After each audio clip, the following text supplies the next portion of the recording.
Your turn. Your turn.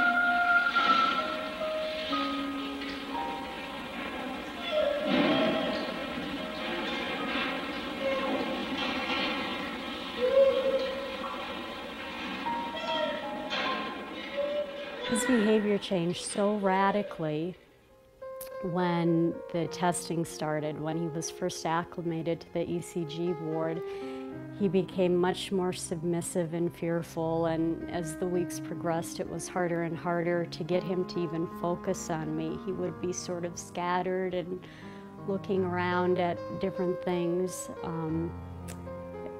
Because certainly I was a person that compromised his trust after that point. I looked like every other technician who came in and did terrible things to him.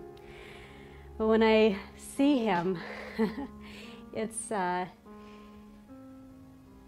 is striking to me how profound this relationship was with this little guy. And while there were so many animals that I wish I could have gotten out,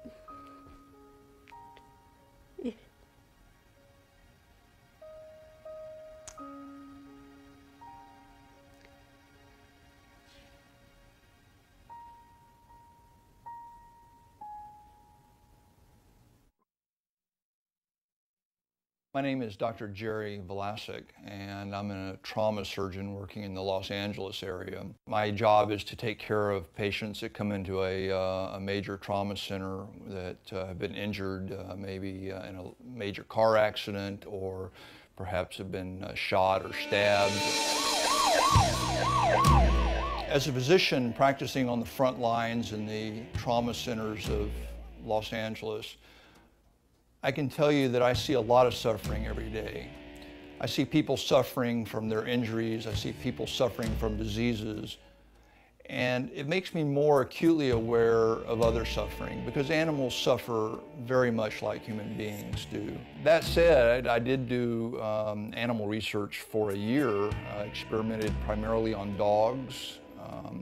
Our project was to try to develop an example of hardening of the arteries in dogs. All of our efforts to produce hardening of the arteries in dogs were frustrated because dogs are carnivores and they don't get hardening of the arteries like human beings do. We would feed the dogs pure cholesterol, and then we would scrape up the inside of their arteries and try to give them hardening of the arteries, and it just never happened. As far as I know, it hasn't ever been done today.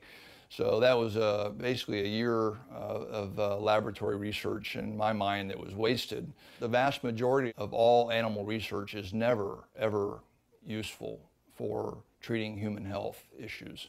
It will never be useful because it simply doesn't apply. The physiology is so different in animals from human beings.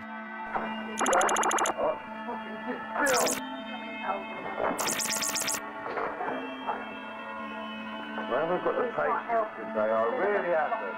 Now settle down. Oh, shut up. I shouldn't sit back too far, he's pissed everywhere.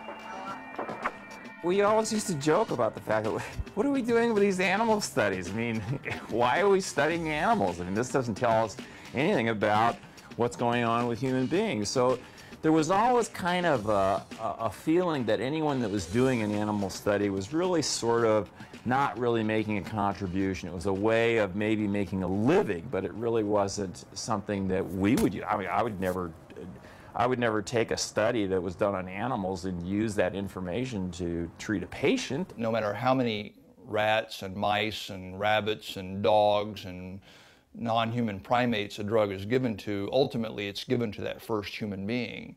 And we know that we can't really extrapolate the results from non-human animals into human animals. So whoever the first human is that takes that drug really is a human guinea pig. I don't know any doctor that ever used, any practicing doctor that ever used information that came out of an animal study to do anything, or would use that to justify anything that he did with a patient. In the 21st century, we have much more modern and efficacious techniques for testing drugs and for doing other medical research. Oh, shut up. It's wet. I shouldn't sit back too far, he's pissed everywhere. Fucking sit still. It's ridiculous to think that we're depending upon a research method, that is animal research, that might have been useful in the 1800s maybe, when we were still elucidating how blood circulated. But in this day and age, we're looking at things on the molecular level and on the subatomic levels. And to think that we can do that in a mouse or a rat and then apply that to a human being is ridiculous. It just doesn't work. Major research facilities like City of Hope and Cedars-Sinai and UCLA are considered the center of medical research because of a massive public relations campaign and massive amounts of money that are pumped into these hospitals and medical centers by pharmaceutical companies and with research grants. It turns out that when a researcher applies for a grant, and all researchers apply for grants because that's the only way they can stay in their positions, when they apply for a grant from, say, the National Institute of Health, for instance, that money comes in. Half that money goes straight into the hospital. They can use that to pay the janitors, they can use that to pay the rent, they can use that money any way they want to. Then the other half goes to the researcher for actual animal research or non-animal research. But unfortunately, the National Institutes of Health and other research funding organizations tend to lean towards giving more money for animal research because it produces more data and they get more publications. And they're interested in protecting themselves in a legal arena by saying, well, you know, we tested this on rabbits and dogs and cows or anything else they want to test it on, and therefore we shouldn't be held responsible when it turns out to, lo and behold, produce heart attacks in human beings like that drug Vioxx did. Let me explain something about the City of Hope. It's the golden temple of cancer research. I lost my mother to cancer, my mother's husband, whom I absolutely adored. I lost a lot of good friends to cancer. But what they're doing there, if I took anybody from the public into this facility and you saw what they were doing to these animals, because I was the lay public at one time when I first went into these research facilities. If you looked at it, there is no way in your mind you could justify that and call it science. It's not science, it's insanity.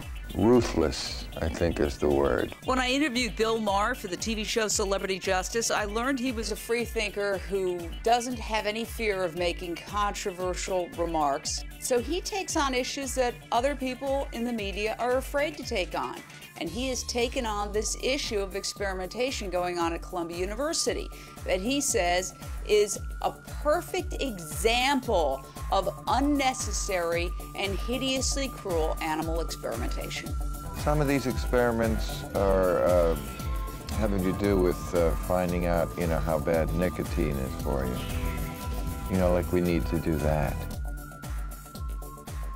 I think beagles are a common choice for animal testing because beagles are generally friendly, they're a small breed, they don't take up a lot of room, and it's really unfortunate because if you think of all the breeds of dogs, who would rather be out running around in the sunshine and sniffing grass and trees and playing than a beagle? We had bought some ads on K-Rock and, 3 or 4 companies, pharmaceutical companies, had called them and said, these people are terrorists, you have to pull the ads. And they ended up pulling the ads for the show. I never really thought about the whole thing until I've gotten into it and realizing how important money is for everything, for advertisements. And obviously we can't show any of this stuff on TV. Because, every other commercial's for fast food or for some kind of, for the meat industry or for some new, anti-allergy pill or fucking Viagra or whatever. I don't know.